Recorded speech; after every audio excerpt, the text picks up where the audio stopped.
Holy and gracious our Heavenly Father God who loves us, thank you so much for your grace and great love. Banal at mapagbiyaya naming Amang Diyos na nagmamahal sa amin, maraming salamat po sa iyong dakilang pag-ibig at biyaya. When we were still sinners, you had compassion on us and you saved our spirit from the eternal perdition.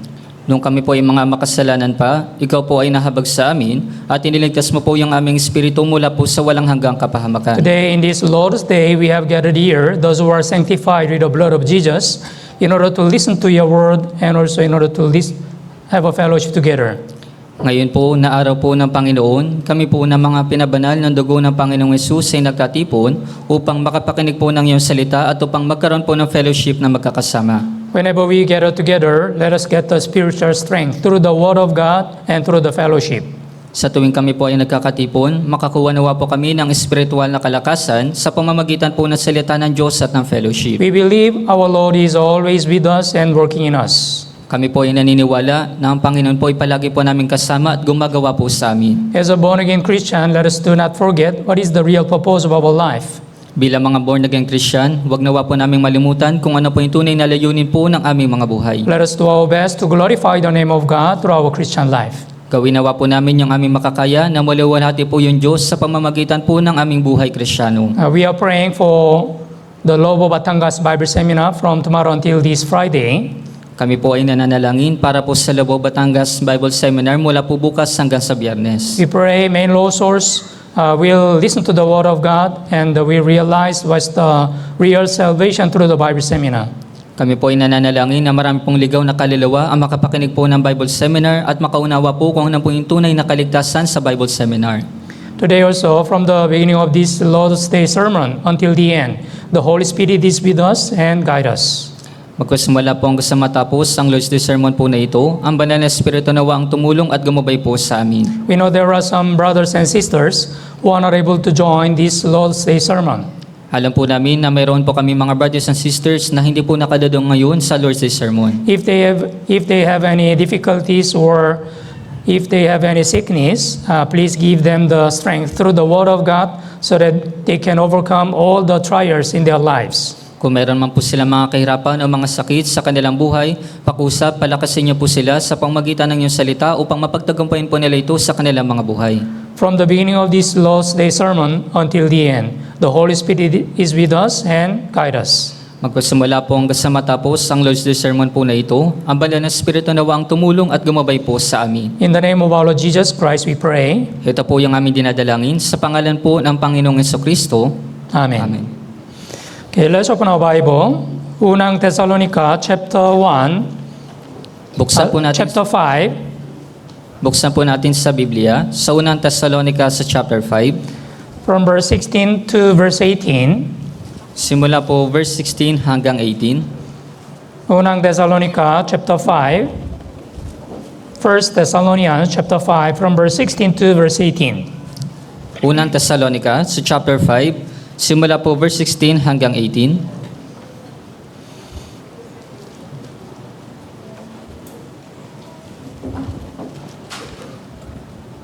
Okay, basahin po natin ng sabay-sabay. 3, 2, 1. Magalak kayong lagi, manalangin kayong walang patid, sa lahat ng bagay ay magpasalamat kayo, sapagkat ito ang kalooban ng Diyos kay Kristo Jesus para sa inyo. Yeah. So today, we are going to think about this First Thessalonians chapter 5 from especially verse 18. Kaya ngayong araw po, pag-isipan po natin ang patungkol po dito sa unang Thessalonica sa chapter 5, lalong-lalo na po sa verse 18. Apostle Paul said in this passage, rejoice always, pray without ceasing, in everything give thanks. This is the will of God in Christ Jesus for you. Ayon po sa talata na ito, sinabi po ni Apostol Pablo, mag-alala kayong lagi, manalangin kayong walang patid, sa lahat ng bagay ay magpasalamat kayo sapagkat ito ang kalooban ng Diyos kay Kristo Jesus para sa inyo. So today, especially we are going to think about in everything give thanks. Kaya lalo na po ngayong araw, pag-iisipan po natin, sa lahat ng bagay ay magpasalamat kayo. It is very important as a born-again Christian to give thanks in our Christian life. Napakahalaga po para po sa isang born-again Christian na sa lahat ng bagay ay magpasalamat tayo sa ating pong buhay Kristiyano. If the born-again Christian does not give thanks, in the Christian life, that means he forgot the grace of God.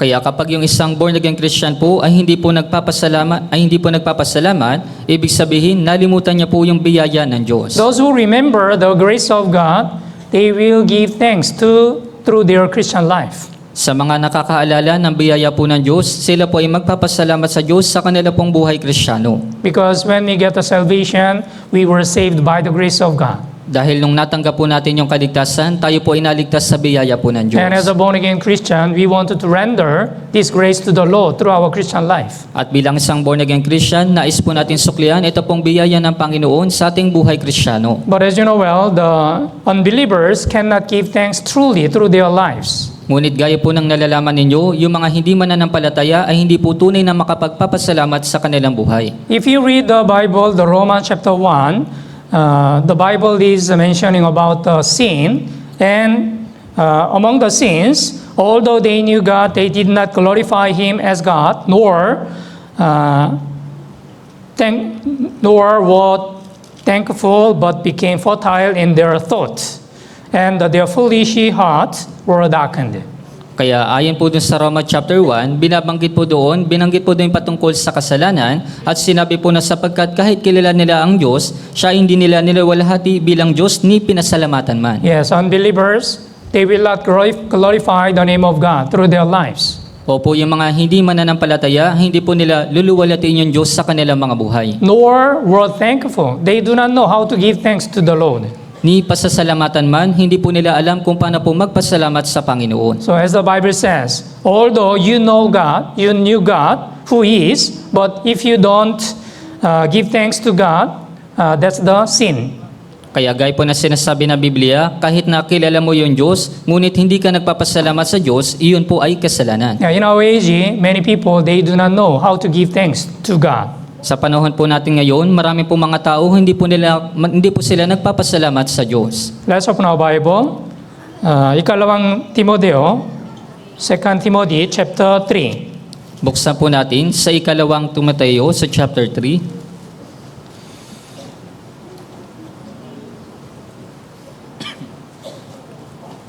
Verse 1-2. Dito po sa verse 1 hanggang 2. Ikalawang Timoteo chapter 3 verse 1-2. Okay, basahin po natin ng sabay-sabay. 3-2-1. Ngunit unawain mo ito na sa mga huling araw ay darating ang mga panahon ng kapighatian, sapagkat ang mga tao ay magiging maibigin sa kanilang sarili, maibigin sa salapi, mayayabang, mga mapagmalaki, mapanlait, suwail sa mga magulang, mga walang utang na loob, walang kabanalan. Yeah. In the last days, the people will be like this. So, among this verse, the verse 2, for men will be lovers of themselves, lovers of many, boasters, proud, blasphemers, disobedience to parents, especially unthankful and ungodly, unholy. Kaya yung mga tao po sa mga huling araw, sila po ay magiging gaya nito dito po sa verse 2, sapagkat ang mga tao ay magiging maibigin sa kanilang sarili, maibigin sa salapi, mayayabang, mga mapagmalaki, mapanlait, suwail sa mga magulang, mga walang utang na loob, walang kabanalan. Nowadays, most of the people, they only focus on themselves and they are very selfish. Sa panahon po natin ngayon, yung mga tao po ay nakatuon lamang po sa kanilang sarili at sila po ay sila po ay mga makasarili. That's why they are unthankful. Kaya nga po hindi po sila wala po silang mga utang na loob. So, as a born-again Christian, if we do not give thanks to the Lord, we also need to think about our Christian life. Am I right before the Lord? Kaya bilang isang born-again Christian, kung hindi ako nagpapasalamat sa aking buhay Kristiyano, dapat natin pag-isipan yung ating buhay Kristiyano, ako ba ay tama sa harapan ng Panginoon? There is the one story. One day, one beggar came to the monastery. Kaya meron pong isang kwento, yung isa pong pulubi ay pumunta doon po sa isang monasteryo.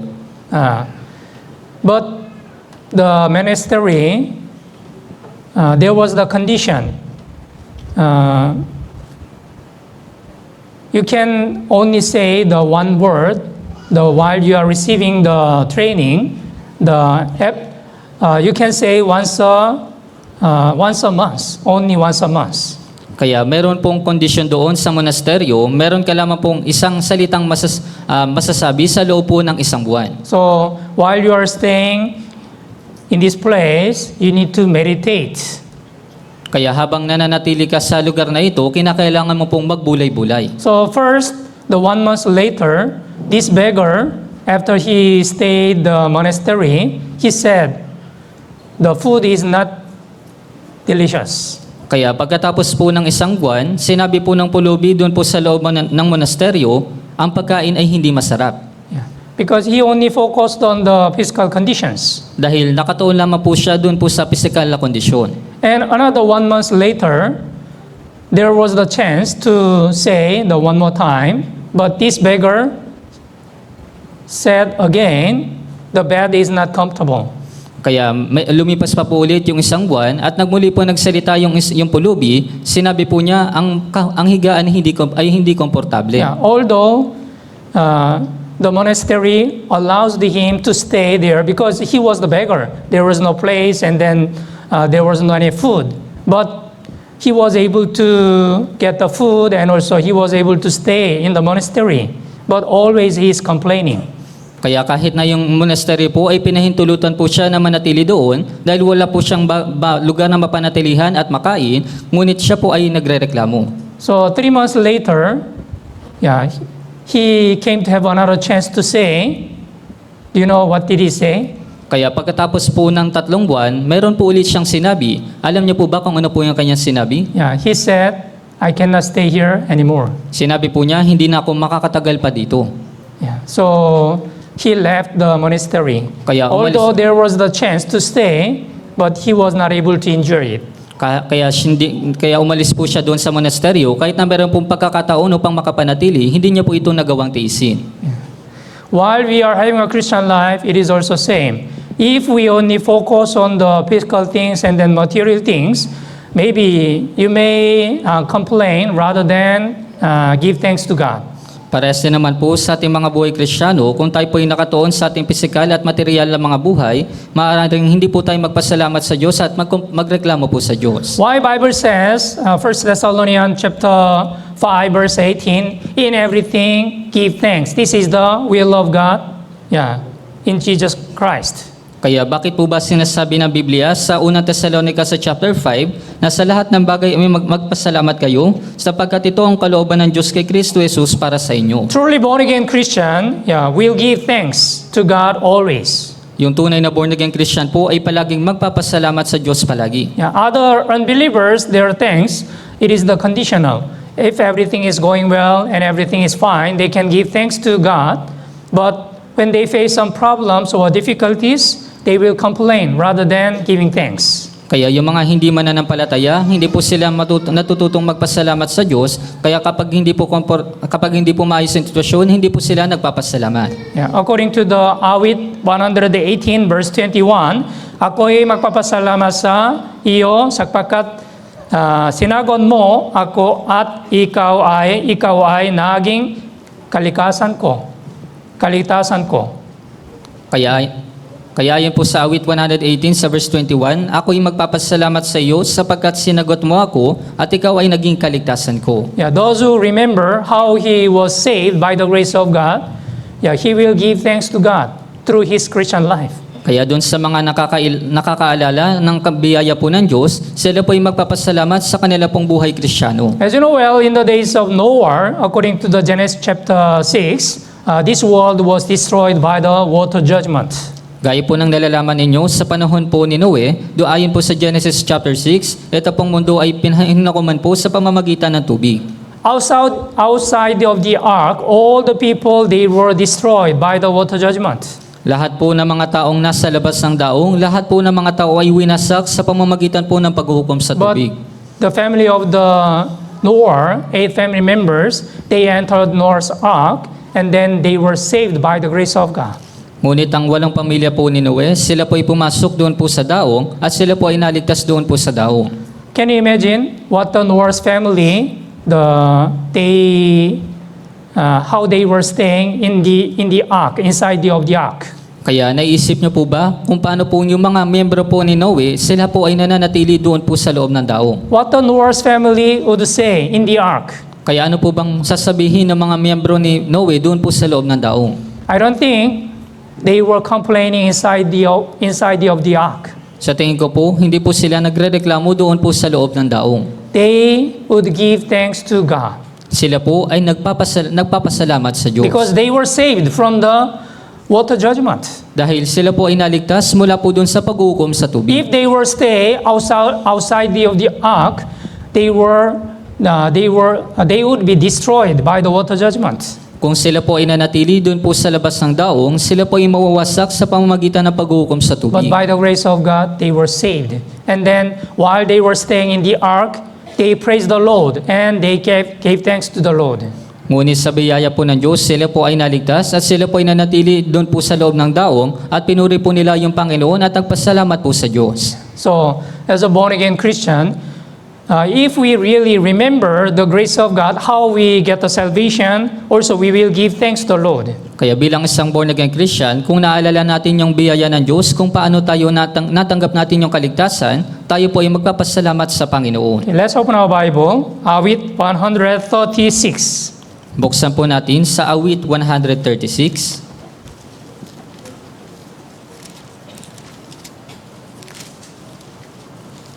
With 136.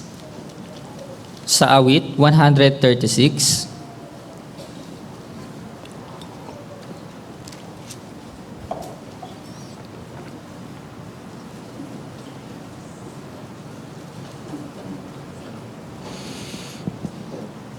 Okay, let me read it. Babasahin ko po from verse 1 to verse 5. O magpasalamat kayo sa Panginoon sapagkat siya ay mabuti, sapagkat ang kanyang tapat na pag-ibig ay magpakailanman. O magpasalamat kayo sa Diyos na mga Diyos, sapagkat ang kanyang tapat na pag-ibig ay magpakailanman.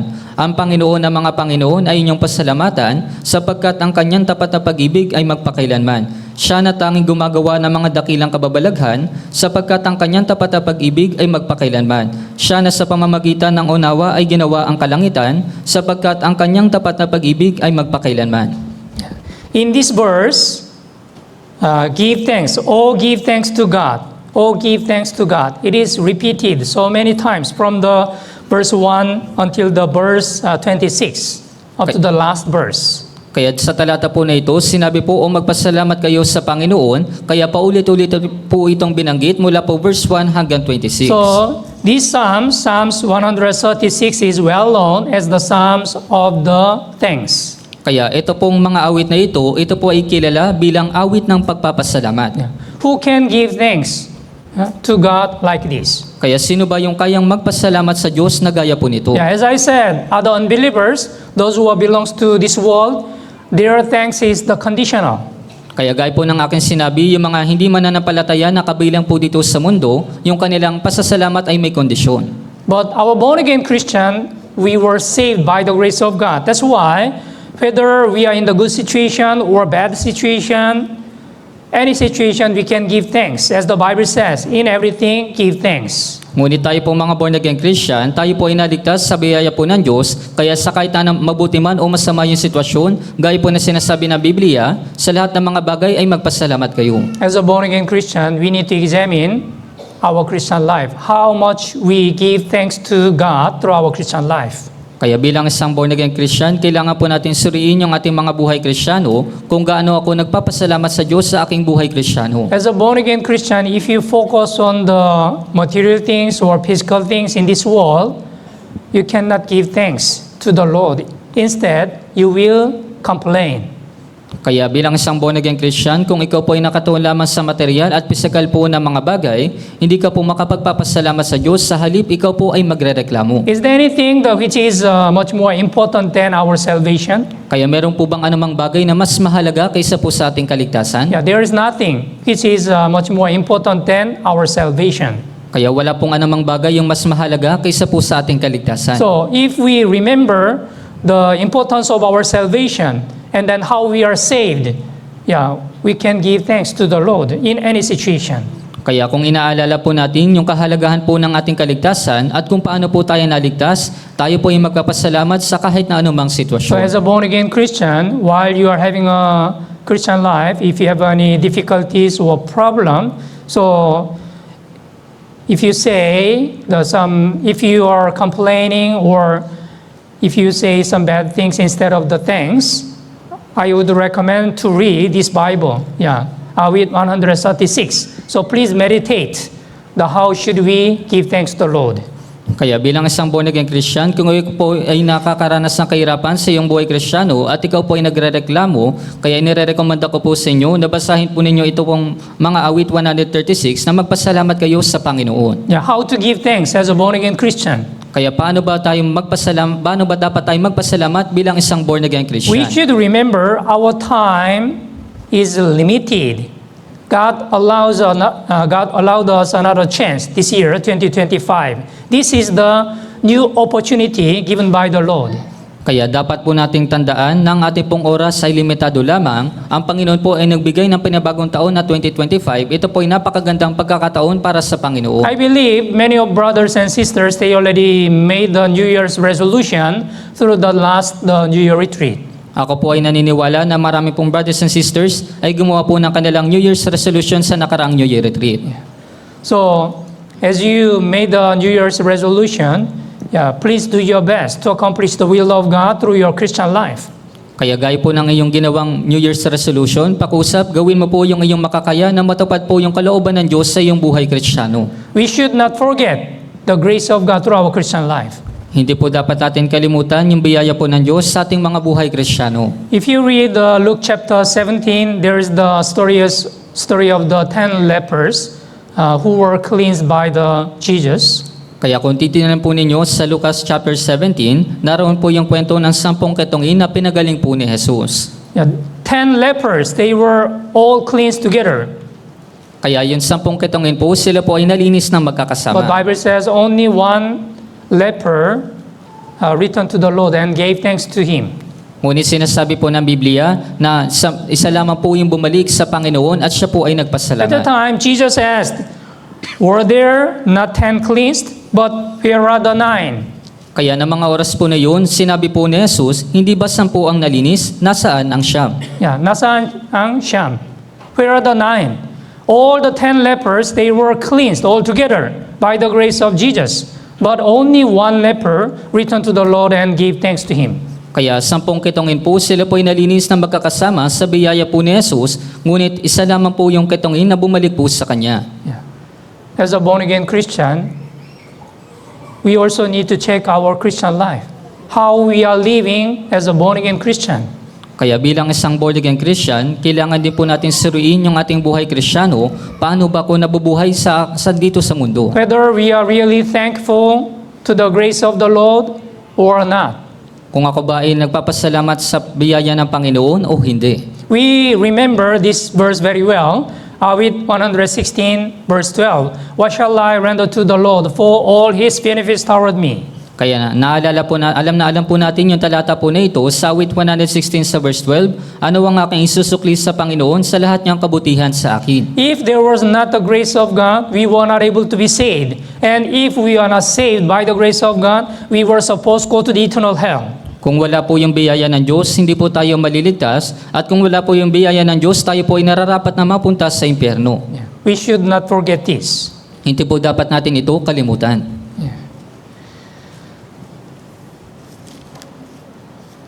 Let's open our Bible.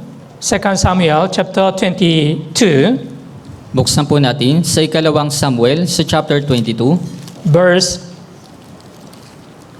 Ikalawang Samuel chapter 22. Ikalawang Samuel chapter 22.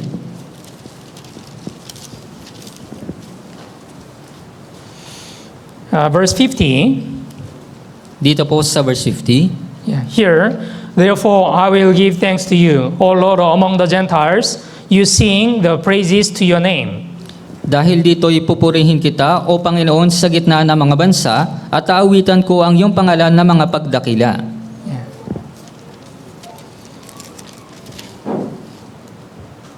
So So this is the praise of the King David. Yeah, King David, yeah, he also experienced the too much grace of God. That's why through his life, he praised the Lord always and he gave thanks to the Lord.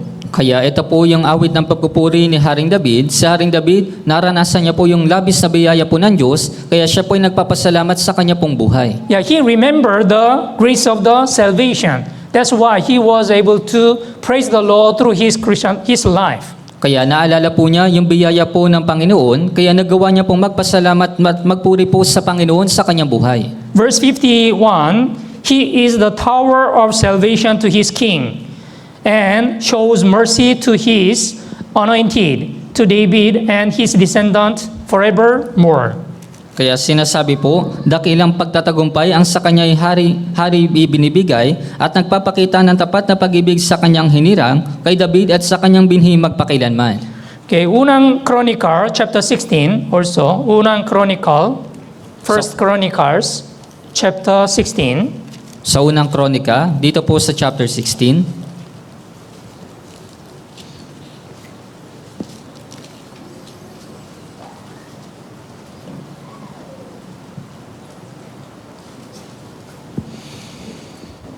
from verse 23 to 25. simula po verse 23 hanggang 25. Babasahin ko po.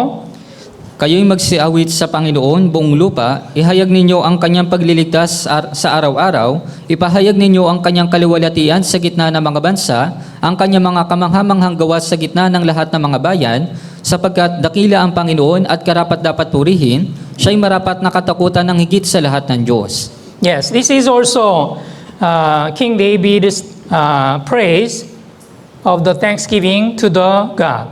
Kaya ito rin po yung pagpupuri po ni Haring David upang magpasalamat po sa Yeah, Diyos. verse 25 says, "For the Lord is great and greatly to be praised. He is also to be feared above all gods." Kaya sinabi po sa verse 25, sapagkat dakila ang Panginoon at karapat-dapat purihin, siya'y marapat na katakutan ng higit sa lahat ng Diyos. Verse 34, unang Kronika, chapter 16, verse 34. Basahin po natin ng sabay-sabay. 3, 2, 1. O magpasalamat kayo sa Panginoon sapagkat siya'y mabuti, sapagkat ang kanyang tapat na pag-ibig ay nananatili magpakilanman. Here, "Oh, give thanks to the Lord, for He is good, for His mercy endure forever." Yes, King David experienced too much the grace of God. That's why he was able to praise the Lord, and also he was able to give thanks to God through his lives. Kaya si Haring David, naranasan niya po yung labis sa biyaya po ng Diyos, kaya nagawa niya pong purihin yung Diyos at nagawa niya pong magpasalamat sa Diyos sa kanyang buhay. But what the Bible says, in everything, give thanks. What's the meaning? In everything. Ngunit ano po bang sinasabi ng Biblia? Ano po bang ibig sabihin? Sa lahat ng mga bagay ay magpasalamat kayo. It is not conditional, right? Whether you are good or bad situation, whether you are strong, whether you are healthy, or whether you are sick. In any kind of the condition, yeah, you can give thanks to the Lord. Kaya hindi po ito conditional kung ikaw po ay nasa mabuti o masamang kalagayan, sa kalusugan o kung may sakit, kaya sa lahat ng mga bagay ay magpasalamat kayo sa kahit anumang sitwasyon. Okay, let's open our Bible. Ephesians chapter 5. Buksan po natin sa Efeso sa chapter 5.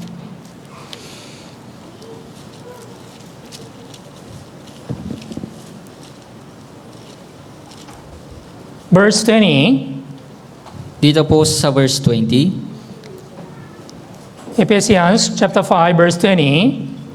Efeso chapter 5, dito po sa verse 20. Okay, basahin po natin ng sabay-sabay. 3, 2, 1. Laging nagpapasalamat sa lahat ng mga bagay sa pangalan ng ating Panginoong Hesukristo sa Diyos na ating Ama.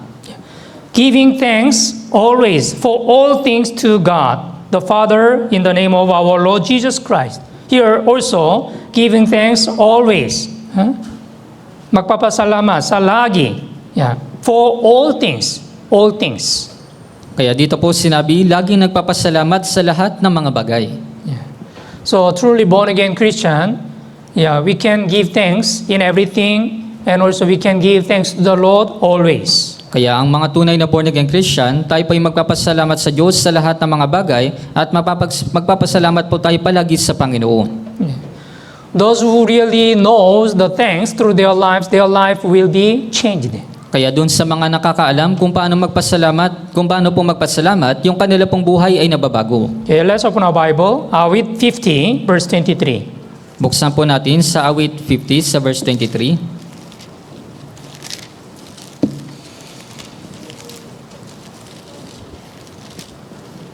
Awit 50, verse 23. Sa awit 50, dito po sa verse 23. Babasahin ko po. Ang naghahandog ng alay ng pasasalamat ay nagpaparangal sa akin, sa kanya na nagayos ng kanyang lakad, ang pagliligtas ng Diyos ay ipapakita ko rin. Yeah, here, whoever offers praise glorifies me, and to him who orders his conduct, all right, I will show the salvation of God. Yes, so those who really glorify God, and also those who really obey to God's word. So God will show the salvation of God to him. Kaya dito po, doon po sa mga nagpaparangal sa Diyos at sumusunod po sa salita ng Diyos, ipapakita po sa kanya ng Diyos yung kanyang pagliligtas. There is the one story. One man, he is 45 years old, and he was working at the company as a general manager. Kaya meron pong isang kwento, meron pong isang lalaki, siya po ay 45 years old at siya po ay isang general manager sa isang kumpanya. But suddenly, he got a stroke. Ngunit sa kasamang palad po, siya po ay nagkaroon ng stroke. And he became almost half paralyzed his body.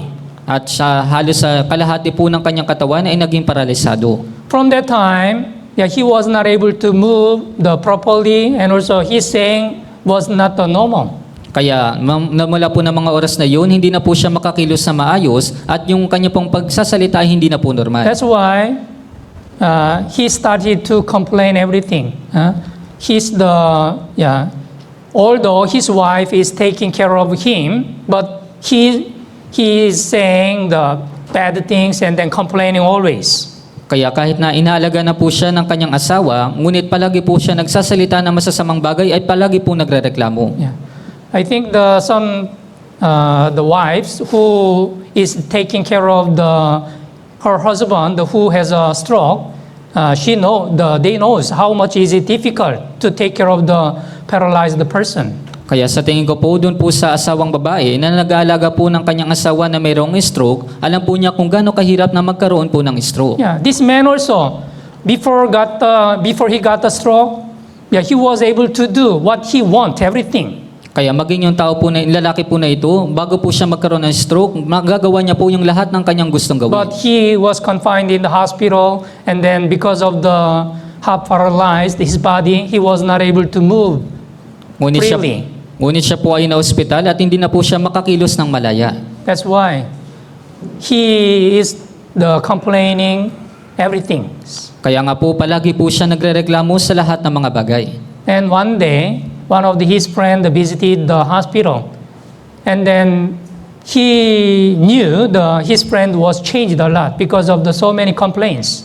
Kaya isang araw po, meron pong bumisita na mula po sa kanyang kaibigan at nalaman po niya kung paano po siya palagi nagrereklamo. So the friends told him, even the small things, you'd better find the one thing to give thanks. Kaya yung isa po niyang kaibigan, sinabi po sa kanya na mula kahit sa maliliit na bagay, dapat mong hanapin kung saan ka dapat magpasalamat. Yeah, if you can find anything to give thanks, your life can be changed. Kaya kung matatagpuan mo, mahanap po yung mga bagay na kung saan ka makapagpapasalamat, yung buhay mo ay mababago. So from the moment, this man tried to find how can he give thanks. Kaya mula po ng mga oras na yun, sinubukan po ng lalaking ito kung saan po siya makakapagpasalamat. So when he looked at himself, there are his wife who is taking care of him. Yeah, if there was his wife, he would have much more difficulties. Kaya ng mga oras na yun, tinignan niya po yung kanyang sarili, nakita niya po yung kanyang asawa na nag-aalaga sa kanya, kung wala po siya, ay magkakaroon po siya ng maraming kahirapan. And also, he thought when he was an elementary student, there was the elementary teacher. she was very kind, and then she always encouraged him. That's why he was able to become the good students. At naisip din po niya na nagkaroon po siya ng elementary teacher at siya po ay napakabuti at palagi niya pong hinihikayat yung mga estudyante. Because of her encouragement, later he became the honor student, and then he graduated the good college, and he was able to enter the good company. Kaya dahil sa kanyang paghihikayat sa kanya, siya po ay naging honor student at nagkaroon po siya ng magandang trabaho sa isa pong kumpanya. So he would like to write a letter, letter of the thanks to her. Kaya gusto po niya magsulat ng isang liham bilang pagpapasalamat po sa kanya. He wrote a letter, and at the time, she was staying in the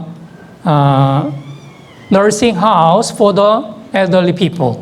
Kaya siya po ay nagsulat ng kanyang liham at ng mga oras po na yun, siya po ay nananatili doon po sa isang nursing home para po sa mga matatandang tao. The teacher, when she received the letter, she was very also happy.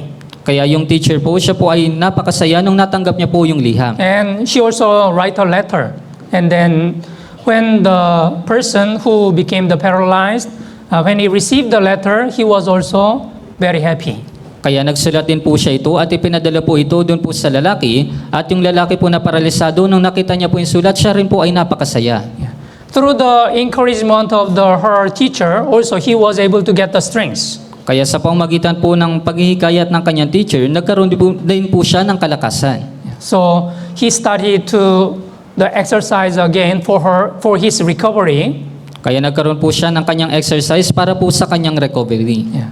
And then his life was changed little by little. And then later, he was able to recover fully.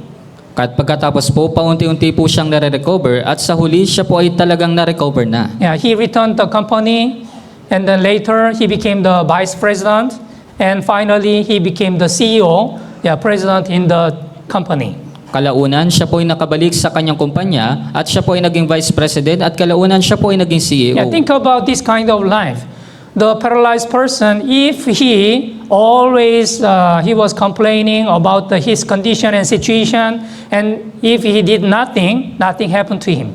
Kaya pag-isipan niyo po ito, kung yung lalaking paralisado ay palaging nagrereklamo sa kanyang kondisyon o sa kanyang sitwasyon, wala pong anuman yung mangyayari sa But kanya. according to his friends, the advice, when he was trying to find even the small things, what he can give thanks, his life was changed.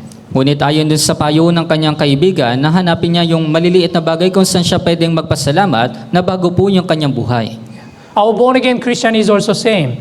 Yeah, if we only look at uncomfortable things or some bad situation, maybe you will complain rather than giving thanks. Kaya parehas din naman po sa ating mga born-again Christian, marahil kung pagmamasan nyo lamang po yung hindi komportabling sitwasyon o masama sitwasyon, hindi po kayo magpapasalamat. Why should we give thanks? Bakit ba tayo dapat magpasalamat? Bible says, in everything, give thanks. It is not conditional.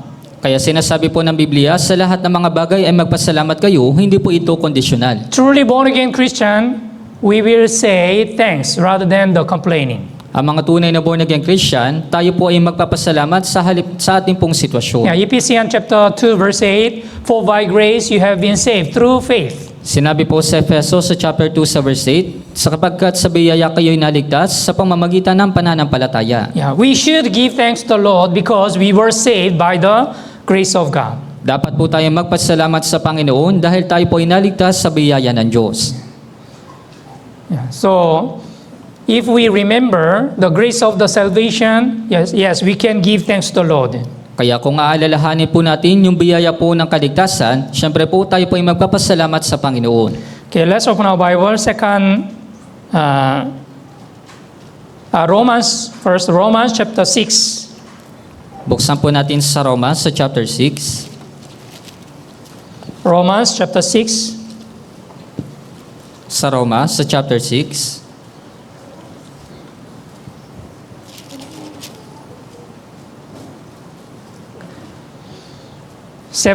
Verse 17-18. Dito po sa verse 17 hanggang 18. Okay, babasahin ko po. Ngunit salamat sa Diyos, na bagamat kayo'y dating mga alipin ng kasalanan, kayo'y taos pusong sumunod sa anyo ng aral na doon ay pinagkatiwala kayo, at pagkatapos na mapalaya kayo sa kasalanan, ay naging mga alipin kayo sa paggawa ng matuwid. But God be thanked that though you were slaves of sin, yet you obeyed from the heart, that from the doctrine which you were delivered. Yes, so because of the reason we are saved by the grace of God, we should give thanks to the Lord. Kaya dahil po sa rason na ito, tayo po ay naligtas sa biyaya po ng Diyos, kaya dapat po tayong magpasalamat sa Panginoon.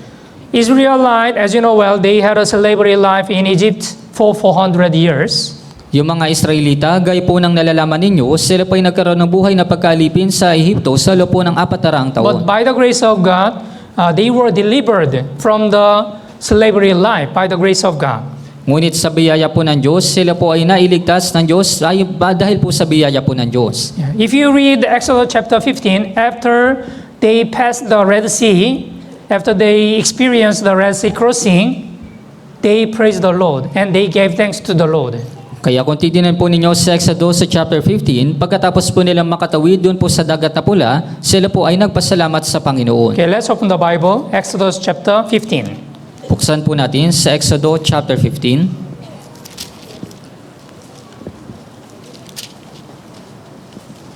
Verse 1-2. Dito po sa verse 1 hanggang 2. Exodus chapter 15, verse 1-2. Exodus chapter 15, dito po sa verse 1 hanggang 2. Okay, basahin po natin ng sabay-sabay. 3 to 1. Nang magkagayoy, inawit ni Moises at ng mga Israelita ang awit na ito sa Panginoon na sinasabi, Ako'y aawit sa Panginoon sapagkat siya'y maluwalhating nagtagumpay, kanyang inihagis sa dagat ang kabayo at ang dooy nakasakay. Ang Panginoon ang aking awit at kalakasan, at siya'y naging aking kaligtasan. Ito ang aking Diyos at aking pupurihin siya. Siya'y aking itataas, ang Diyos ng aking Ama. Yeah. Moses, he praised God. Why?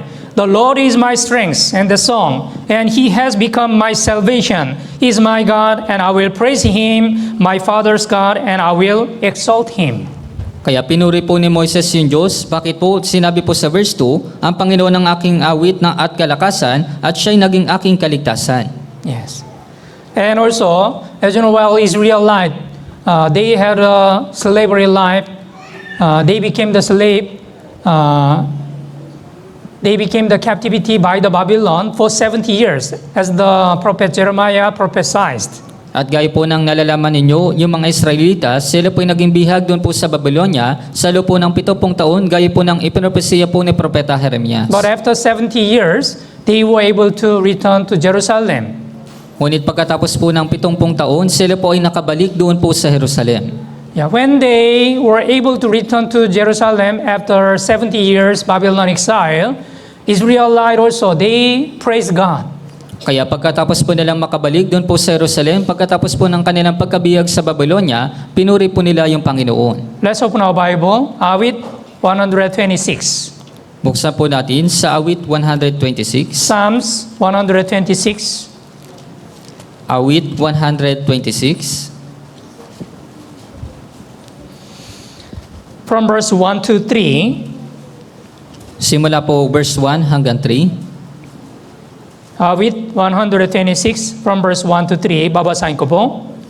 Nang ibalik ng Panginoon ang mga kayamanan ng Zion, tayo ay gaya ng mga nananaginip, na magkagayoy napuno ang ating bibig ng mga tawanan at ang ating dila ng mga awit ng kagalakan, na magkagayoy sinabi nila sa gitna ng mga bansa, ang Panginoon ay gumawa ng mga dakilang bagay para sa kanila, ang Panginoon ay gumawa ng mga dakilang bagay para sa atin, kami ay natutuwa. Yeah, because of the disobedience of the Israelite, they became the captivity by the Babylon for 70 years. Kaya dahil po dahil po doon sa mga Israelita, sila po ay nadadinalang bihag sa Babylonia sa loob po ng 7 taon. But as the Bible says, when the Lord brought back the captivity of Zion, we were like those who dream. It was like a dream.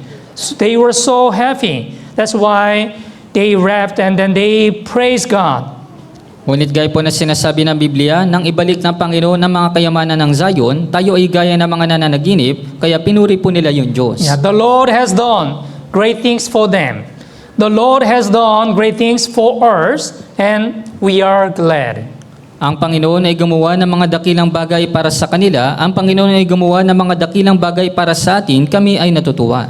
Yes, those who remember how he was saved from the eternal destruction, yeah, he will never forget the grace of the Lord. And he will praise the Lord and he will give thanks to the Lord always. Kaya dun sa mga nakakaalala kung paano siya naligtas mula dun sa walang hanggang pagkawasak, pupurihin niya po yung Panginoon at siya po ay palaging magpapasalamat sa Panginoon. So we should not forget how we are saved. Kaya hindi po dapat natin kalimutan kung paano po tayo naligtas. Ikalawang Thessalonica chapter 2. Sa ikalawang Tesalonica po, sa chapter 2,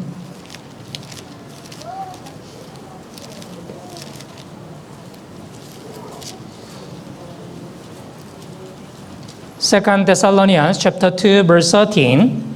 sa ikalawang Tesalonica, chapter 2, dito po sa verse 13. Verse 13, basahin po natin ng sabay-sabay. 3, 2, 1. Ngunit kami ay dapat laging magpasalamat sa Diyos dahil sa inyo, mga kapatid na minamahal ng Panginoon, sapagkat hinirang kayo ng Diyos bilang unang bunga sa kaligtasan sa pamamagitan ng pagpapabanal ng Espiritu at pananampalataya sa katotohanan. Yes. So Apostle Paul also gave thanks. Why? By the grace of God, many other people, they were saved. And then they continue to serve the Lord. Kaya maging si Apostol Pablo, siya rin po ay nagpasalamat sa Diyos. Bakit po? Dahil maraming tao po yung naligtas at pinuri po ang Panginoon. Yeah. So, as a born-again Christian, we must remember the importance of our salvation. Kaya bilang isang born-again Christian, dapat po nating alalahanin yung kahalagahan po ng ating kaligtasan. Hebrews chapter 2 verse 3 says, how shall we escape if we neglect the so great salvation? Sinabi po sa Hebreo chapter 2 sa verse 3, paano nga tayo makakatakas kung ating pababayaan ang ganito kadakilang kaligtasan? Yeah. Truly born-again Christians, the thanks is not conditional. Kaya ang tunay na pagpapasalamat po ng mga tunay na born-again Christian ay hindi po Yeah, kondisyon. whether you are good situation or bad situation, whether you are comfortable situation or uncomfortable, yeah, in everything, give thanks. Kahit na ikaw po ay nasa mabuti o masamang sitwasyon o sa komportable o hindi komportableng sitwasyon, sa lahat ng mga bagay ay magpasalamat kayo. Many people, they know this verse, right? The 1 Thessalonians chapter 5 verse 18, in everything give thanks. But important things, how many Christians do they really practice this word through their lives? Kaya marami pong tao na alam po nila yung talata na ito na sa lahat ng mga bagay ay magpasalamat ngayon, ngunit yung pinakamahalagang bagay po, gaano karami mga Kristiyano yung iniisina sa buhay yung pagpapasalamat. Yeah. Rejoice always. Pray without ceasing. And in everything, give thanks. This is the will of God in our Lord Jesus Christ. Magalak kayong lagi, manalangin kayong walang patid, sa lahat ng bagay ay magpasalamat kayo, sapagkat ito ang kalooban ng Diyos kay Kristo Jesus para sa inyo. This is very simple word, right? In everything, give thanks. But actually, in order to give thanks to the Lord always, if our heart is not really ready to serve the Lord, it's not easy. Kaya, at sa katunayan, ito po ay napakasimpleng mga salita lamang, ngunit upang makapagpasalamat po sa Diyos, kung yung ating pong puso ay hindi po handa, hindi po madaling makapagpasalamat. You can give thanks when you keep the peace in your heart. Magagawa mo magpasalamat kung iniingatan mo yung kapayapaan sa iyong puso. Let's open our Bible, Colossians chapter 3. Buksan po natin sa Colosas sa chapter 3.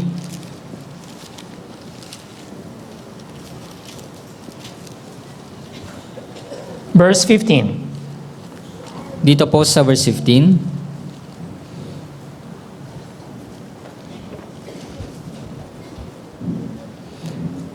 Colossians chapter 3 verse 15. Basahin po natin ng sabay-sabay. 3, 2, 1. At maghari sa inyong puso ang kapayapaan ni Kristo, na doon ay tinawag din naman kayo sa isang katawan at kayo'y maging mapagpasalamat. And let the peace of God rule in your heart. So, to which ye also you were called in one body, and be thankful.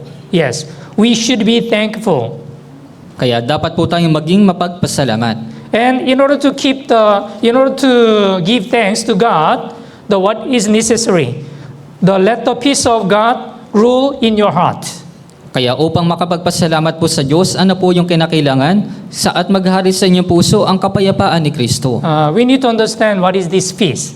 Kaya dapat po nating pag-isipan, kailangan po nating maunawaan kung ano po yung kapayapaan na ito. If you read John chapter 14, our Lord Jesus Christ already promised the disciples to give the peace. Kaya doon po sa 1 chapter 14, ipinangako na po ng Panginoong Kristo kung nabibigyan niya po ng kapayapaan yung mga alagad. John chapter 14 verse 27 says, "Peace I leave with you, my peace I give to you, not as the world gives do I give to you. Let not your heart be troubled, neither let it be afraid."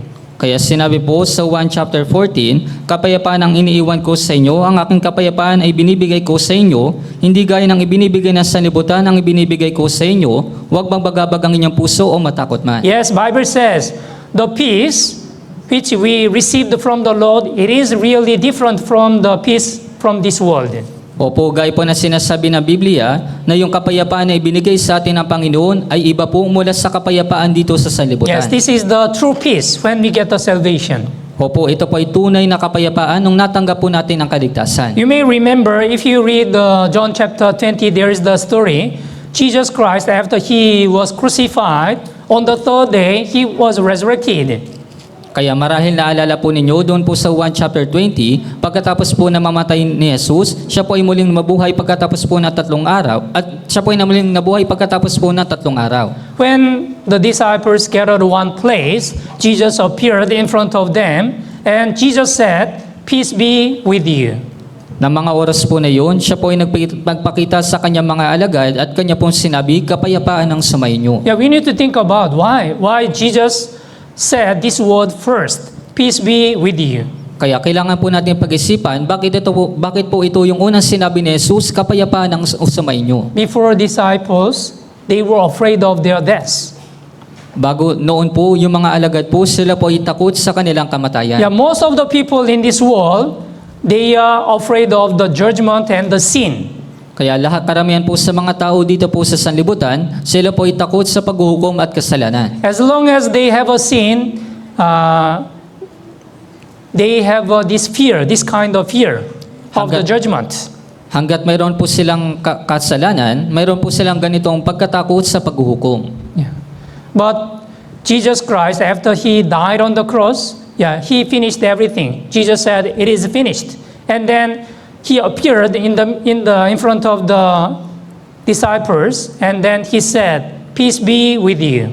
Kaya si Jesus po, tinapos niya na po yung lahat ng mga bagay doon po sa krus, sinabi niya, natupad na, at siya po ay nagpakita sa kanya pong mga alagad at kanya pong sinabi, kapayapaan ang sumainyo. Who can receive this true peace? Kaya sino po ba yung makakatanggap ng ganitong tunay na kapayapaan? When all of our sin problem are settled down, we can receive this true peace. Kapag nalutas na po yung lahat ng problema natin sa kasalanan, matatanggap po natin ito pong tunay na kapayapaan. Yeah. We don't have the fear of the judgment. Wala na po tayong pagkatakot pa sa paghuhukom. Because all of our sins are forgiven through the blood of Jesus perfectly. Dahil lahat po ng ating mga kasalanan ay napatawad na sa pamamagitan po ng dugo ni Jesus ng perpekto. Yes, our Lord Jesus Christ gave us this true peace. Opo, ang ating pong Panginoong Kristo ay binigyan po tayo nitong tunay na kapayapaan. So what kind of the situation, what kind of the troubles we may face, we will not fear. Kaya anumang uri ng sitwasyon yung ating harapin, hindi po tayo matatakot. Because we have received this true peace. Dahil natanggap na po natin ito pong tunay na kapayapaan. There is the one story when the John Wesley, he was not saved. And then, although he was the pastor, but he was not saved. But he had a chance to visit America for the mission. Kaya meron pong isang kwento na si John Wesley, kahit na siya po ay isang pastor, ngunit hindi po siya ligtas, siya po ay nakabisita doon po sa Amerika. In the middle of the voyage, they faced the big storm. That's why the ship was almost destroyed. Kaya sa gitna po ng kanilang paglalakbay, nagkaroon po ng malakas na bagyo, kaya halos masira na po ng bagyo yung kanilang bangka. At that time, John Wesley, he was not saved. That's why he was really afraid of his death. Kaya na mga oras po na yun, si John Wesley hindi po siya ligtas, kaya siya po ay takot sa kanya pong kamatayan. But beside of him, there is the one group of the people. In the middle of this kind of the very heavy storm, they were praising God. Ngunit sa tabi po niya, mayroon pong isang grupo po ng mga tao, sa gitna po ng bagyo na ito, pinupuri po nila yung Diyos. So he wondered, who are they? How they were able to keep the peace in this kind of the troubled situation. Kaya siya po ay nagtataka, kaya sino sila, paano nila nagawang magpuri sa ganitong kahirap, ganitong sitwasyon. They are the Moravians. Actually, they are truly born-again Christians. Sila po ay mga Moravian, sila po ay mga tunay na born-again Christian. Truly born-again Christian, in the middle of the big trouble, we can keep the peace. Why? If we die, where should we go? We will enter eternal heaven. So, we don't need to fear. Kaya tayo po mga tunay na born-again Christian, meron po tayong tunay na kapayapaan, kaya kapag tayo po ay namatay, saan po tayo mapupunta? Tayo po ay makakapasok dun po sa langit. Yes, the peace. Jesus said, peace be with you. It means Jesus Christ gave us the true peace. That's why, although we face the really difficult situation or a lot of the troubles, we don't need to fear. Kaya po si Jesus, binigyan niya po tayo ng tunay na kapayapaan, kaya na kahit na humarap po tayo sa mahirap po na sitwasyon o kagaluhan, hindi po tayo matatakot. Yeah. Let's open the Bible. John chapter 20.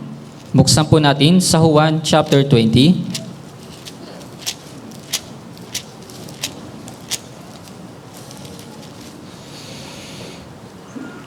Verse 19, babasahin ko po.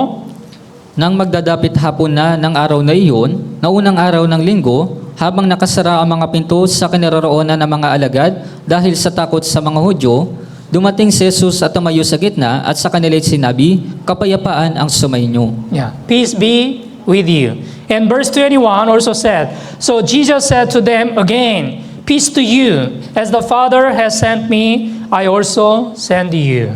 Kaya sinabi po sa kanila ni Jesus, dito rin po sa verse 21, kapayapaan ang sumainyo, kung paano sinugo ko ng Ama, ay sinusugo ko rin naman kayo. Yeah. Peace be with you and peace to you. Why Jesus Christ repeatedly said, truly born-again Christian, we have received this true peace in our heart. Kaya sinabi po ni Jesus, kapayapaan ang sumainyo. Bakit ito paulit-ulit na sinabi ni Jesus?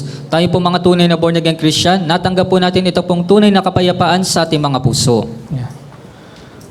The matured Christian, they can give thanks in everything, every situation. Kaya po yung isang matured na Kristiyano, siya po yung magpapasalamat sa lahat po ng mga bagay. Yeah. So, if the Word of God dwells in us, we can give thanks to the Lord. Kaya po kung ang salita po ng Diyos ay naninirahan po sa atin, tayo po ay magpapasalamat sa Panginoon. Let's go back to the Colossians chapter 3. Again, Colossians. Balikan po natin sa Colosas sa chapter 3.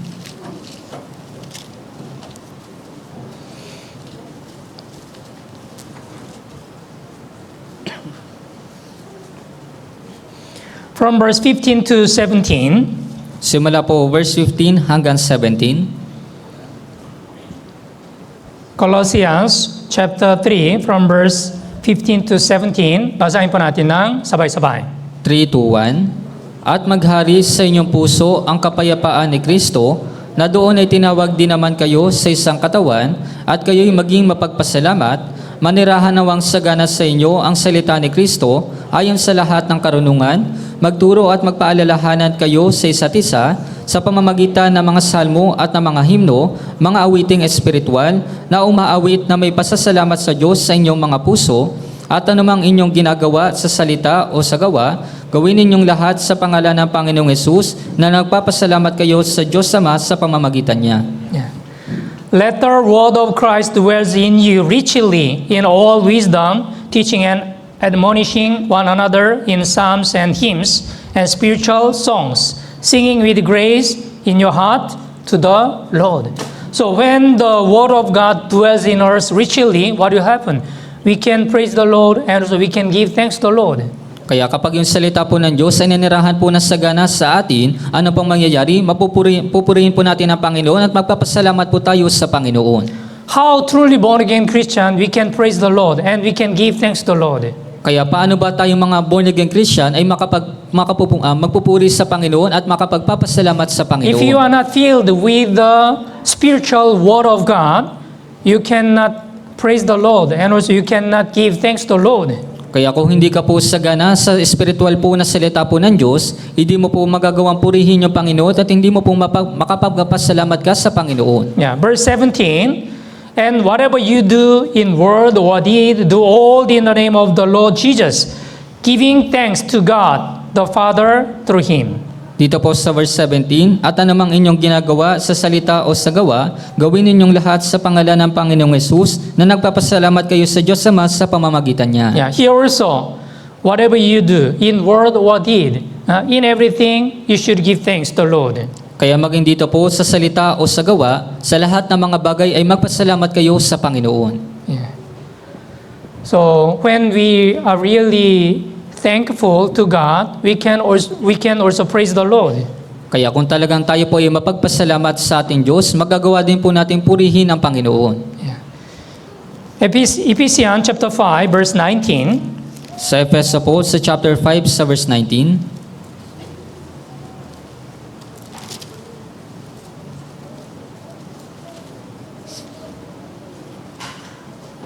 Verse 19 and 20. dito po sa verse 19 hanggang 20, Okay, babasahin ko po. kayo'y magsalita sa isa't isa sa mga awit at mga himno at mga awiting espiritual na sa inyong mga puso ay nag-aawitan at gumagawa ng himig sa Panginoon, lagi nagpapasalamat sa lahat ng mga bagay sa pangalan ng ating Panginoong Jesucristo sa Diyos na ating Ama. Yeah. According to this passage, we can understand the thanks and then singing and the praising the Lord, it is connected, right? So those who are really thankful, they will praise the Lord and they will sing for the Lord. Kaya ayon po sa talata po na ito, yung pagpapasalamat at yung gumagawa ng himig sa Panginoon, ito po ay konektado. Kaya kung tayo po ay mapagpasalamat, magagawa po natin purihin yung Panginoon. Yeah, verse 19, speaking to one another in psalms and hymns and spiritual songs, singing and making melody in your heart to the Lord. Verse 20, giving thanks always for all things to God the Father in the name of our Lord Jesus Christ. Kaya sinabi po, kayo'y magsalita sa isa't isa sa mga awit at mga himno at mga awiting espiritual na sa inyong mga puso ay nag-aawitan at gumagawa ng himig sa Panginoon, lagi nagpapasalamat sa lahat ng mga bagay sa pangalan ng ating Panginoong Jesucristo sa Diyos na ating Ama. Yeah, as a born-again Christian, we will praise the Lord. Kaya bilang isang born-again Christian, tayo po ay magpupuri sa Panginoon. Every Lord's Day, our choir, Manila Central Church choir, we'll praise in front of the brothers and sisters. Kaya sa tuwing Lord's Day po, tayo bago po yung ating pong choir, sila po yung umaawit na papuri po sa Panginoon. But we should remember, we are not praising God with our only lips. Ngunit dapat po natin tandaan, hindi po natin pinupuri yung Diyos sa pamamagitan lamang po ng ating mga What is labi. important? We should praise the Lord with our true heart. Ano po yung mahalaga? Dapat po natin purihin yung Panginoon sa pamamagitan po ng ating tunay na puso. And more important things, we should praise God through our Christian life. At yung pinakamahalagang bagay po, dapat po natin purihin yung Diyos sa pamamagitan po ng ating buhay Kristiyano. That's why actually the choir ministry is also very important. It is not only we are praising with our lips. We should praise God with our true heart and with our whole life. Kaya sa katunayan po, yung choir ministry po, hindi po ito madali. Ito po ay napakahalaga. Kaya dapat po natin purihin yung Panginoon, hindi lang po sa pamamagitan ng mga labi, kundi sa pamamagitan po na tunay na puso, ng ating pong mga puso. Awit 95. Sa awit po, 95.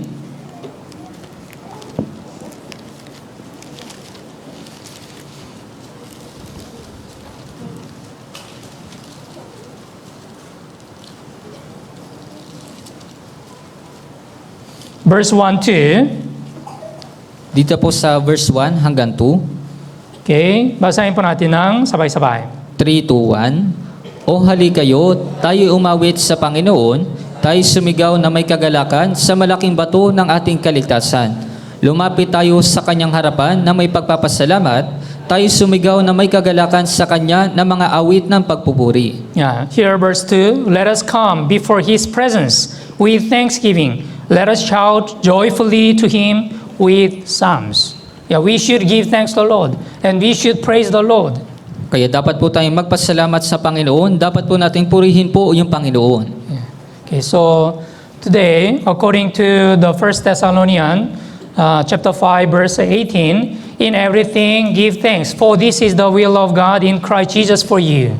Kaya ngayong araw po, ayon po sa 1 Thessalonica sa chapter 5 sa verse 18, sa lahat ng bagay ay magpasalamat kayo, sapagkat ito ang kalooban ng Diyos kay Kristo Jesus para sa inyo. So I really pray the brothers and sisters can give thanks to the Lord always. Kaya ako po ay talagang mananalangin na lahat po ng ating mga brothers and sisters ay palagi pong magpapasalamat sa Panginoon. So this is the life of the matured Christian. Kaya ito po yung buhay po ng isang matured na Kristiyano. So please look at your Christian life. Whether you praise God always and you give thanks to God always, or if you are saying some bad word or complaining.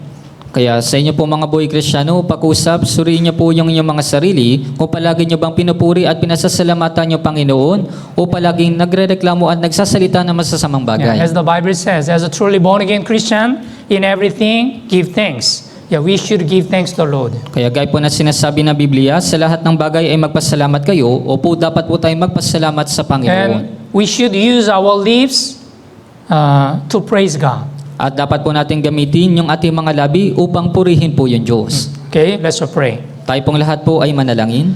Holy and gracious our Heavenly Father God, thank you for giving us this precious opportunity to listen to your word.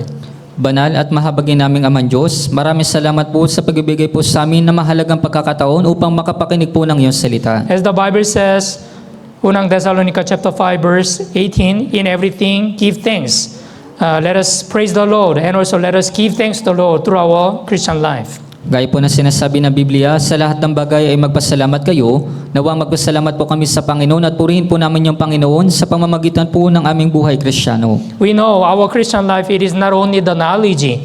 This is the true obedience to the Word of God. Alam po namin na yung aming buhay Kristiyano, hindi lamang po ito kaalaman, kundi ito po tunay na pagsunod po ayon po sa kalooban ng Diyos. As we learned today, let us do our best to give thanks to God in everything. At gaya po ng aming natutunan ngayong araw, gawin nawa po namin yung aming makakaya na magpasalamat po sa Panginoon sa lahat ng mga bagay. We pray for the Lobo Batangas Bible Seminar from tomorrow until this Friday. Kami po ay nananalangin para po sa Lobo Batangas Bible Seminar mula po bukas hanggang sa Biyernes. By the grace of God, many lost souls will be saved. Sa biyaya po ng Diyos, maraming ligaw na kaluluwa nawa ang maligtas. For the remaining part of today, all the schedule, please be with us and guide us. Para po sa natitira po namin schedule sa araw na ito, pakusap, samahan at gabayan po ninyo kami. In the name of our Lord Jesus Christ, we pray. Ito po yung aming dinadalangin sa pangalan po ng Panginoong Jesucristo. Amen. Amen.